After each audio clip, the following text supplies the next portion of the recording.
Hey, what's up guys? Oke guys, kali ini aku akan bercerita tentang cerita horor yang dapat membuat Anda dak dik duk. Seperti apa cerita horor kali ini? Simak videonya sampai habis. Jangan lupa dukung channel ini dengan cara subscribe tanpa panjang kali lebar. Langsung saja ke ceritanya. Check it out. Aku baru saja pulang dari rumah temanku untuk menghibur keluarganya karena temanku mengalami musibah yang tak tahu keberadaannya di mana. Kenapa bisa begitu? Aku pun juga tidak tahu. Temanku keberadaannya tidak diketahui. Orang tuanya sangat sedih dan terpukul dengan kejadian itu. Sudah beberapa personil kepolisian yang dikerahkan untuk mencari keberadaan temanku, namun semuanya sia-sia. Mau tidak mau, polisi harus membuat status menjadi DPO alias dalam pencarian. Kulihat jam tanganku sudah pukul 7 malam, tapi bus yang kutumpangi tidak muncul-muncul juga. Sementara itu, ibu sudah beberapa kali menghubungiku untuk segera pulang. Selang beberapa menit kemudian, kulihat seorang laki-laki sebayaku berhenti tepat di depanku. Lalu ia menawariku tumpangan. Namun aku heran, ternyata masih ada orang zaman sekarang yang mau menolong orang lain. Tanpa basa-basi, aku langsung saja naik ke atas motornya. Katanya ia mengenaliku, tapi kapan?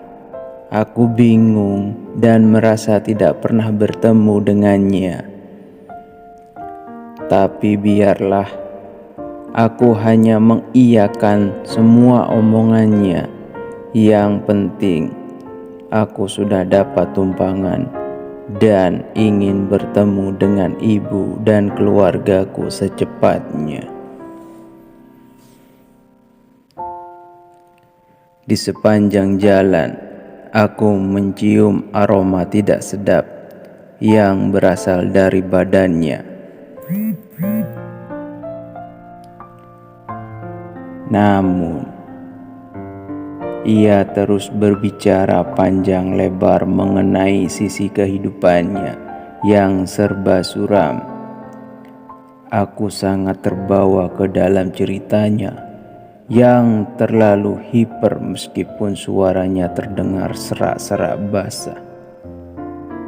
Tanpa kusadari, kami berhenti di sebuah rumah yang sangat besar dan mewah. Loh, kita di mana? Tanyaku heran. Tenang saja, gak usah takut, ini rumahku. Singgah sebentar bisakah? Jawabnya. Tapi gak lama kan? Soalnya ibuku udah nunggu, sahutku cemas sambil melihat jam tanganku yang sudah menunjukkan pukul 10 malam. Iya, jawabnya sambil membukakan pintu dan kami pun masuk ke dalam. Ia lantas menyalakan semua lampu dan kulihat Rumah itu kosong melompong, seperti tidak berpenghuni, tapi terlihat bersih. Ada banyak kamar di sekeliling lorong yang terbentang lurus menuju dapur. Kulihat juga banyak foto-foto wajah orang yang menghiasi dinding rumah yang berwarna putih itu. Setelah kutanya, ia tinggal sendiri dan kedua orang tuanya sudah lama meninggal. Namun, mengapa begitu banyak foto yang terpampang di dinding itu? Mengenai hal itu, aku segan menanyakannya. Takut dia tersinggung. Tunggu di sini sebentar ya, jangan kemana-mana. Aku mau ke dapur dulu, katanya sambil menepuk bahuku. Lalu, aku pun duduk di lantai dan menyandarkan tubuhku di dinding. Perhatianku tidak pernah lepas dari foto-foto yang ada di dinding. Sambil menunggu temanku tadi, aku pun bangkit berdiri dan mendekati wajahku ke arah foto-foto itu. Ku perhatikan satu persatu wajah-wajah itu dengan serius. Aku sama sekali tidak mengenal mereka. Mungkin mereka semua adalah keluarga teman baruku tadi. Sambil terus memandangi, tiba-tiba bulu kuduku berdiri sendiri. Aku menyadari ternyata dari tadi aku merasakan ada sebuah foto yang seakan selalu memperlihatkan gerak-gerikku. Tidak salah lagi, sebuah foto yang ada di paling ujung dari deretan foto-foto itu. Terlihat kedua bola matanya melotot tajam melihatku. Tampak sangat menyeramkan, dan aku pun ketakutan dan berhenti memandang. Lalu memutar balik tubuhku dan kembali duduk di lantai sambil menundukkan kepalaku. Apa itu? Aku hanya berhalusinasi saja, pikiranku dalam hati. Lama sekali temanku itu dari dapur, kataku merengut dalam hati. Akhirnya dengan sedikit keberanianku, ku buka sebelah mataku melalui celah-celah jari tanganku. Ku intip foto tadi, ternyata ia masih melototiku sangat tajam. Lebih lama ku lihat, tiba-tiba wajahnya terlihat menangis dan kedua matanya mengeluarkan darah. Aku spontan kaget, jantungku berdegup kuat.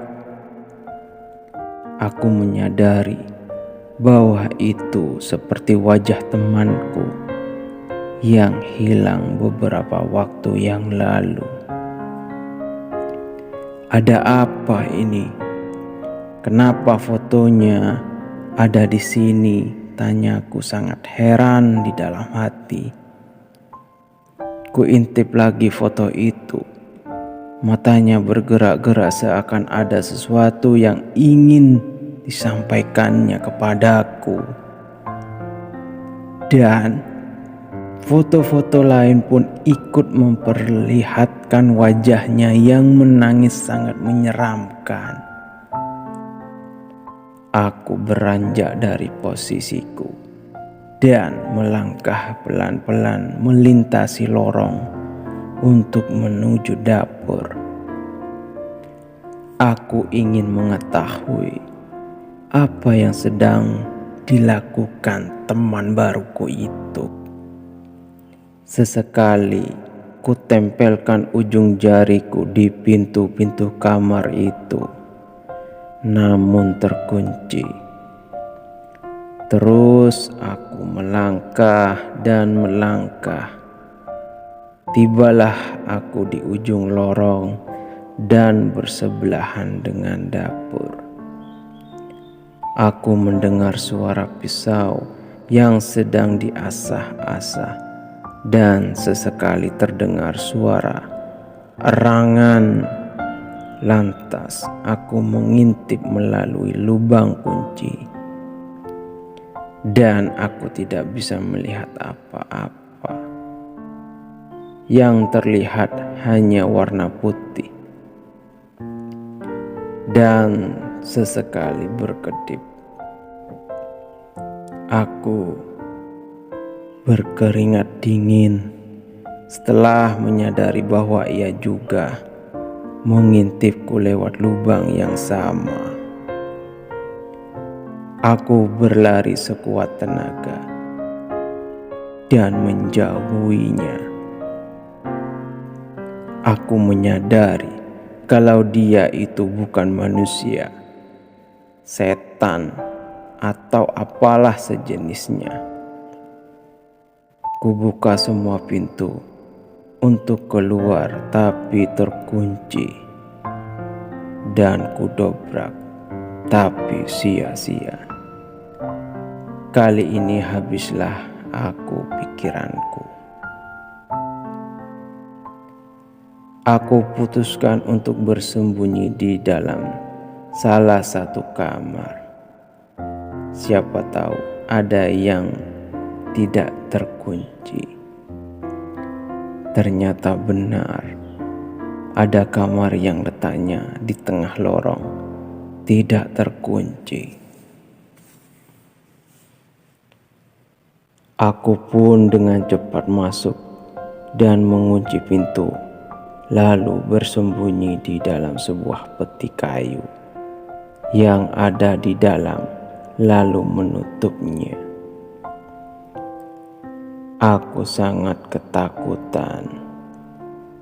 Berarti dia yang membunuh temanku dan juga orang-orang yang ada di dalam foto-foto itu.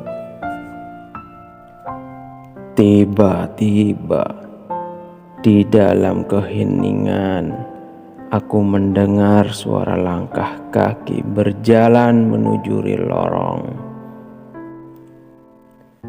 Suara itu terdengar semakin mendekat ke arahku dan berhenti tepat di depan kamar tempat aku bersembunyi.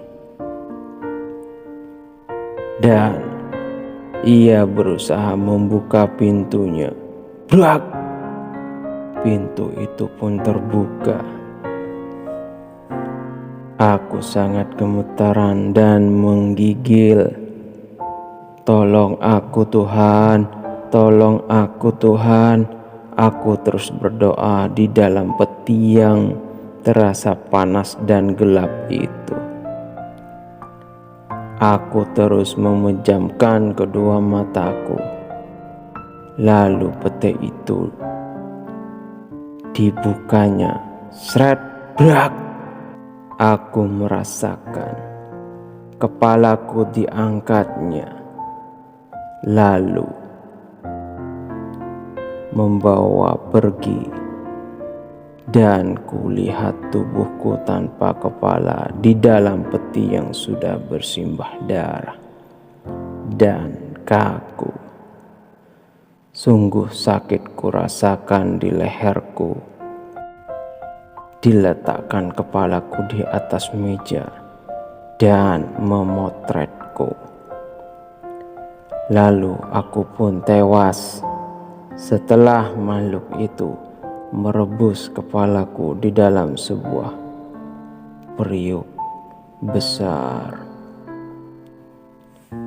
Hingga saat ini, peristiwa-peristiwa hilangnya orang masih terus berjatuhan. Akankah makhluk itu akan terus beraksi? Dan ceritanya pun berakhir. Terima kasih sudah menyimak videonya sampai habis.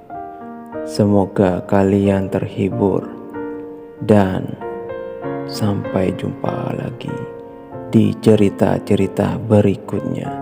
Salam Dak Dik Duk.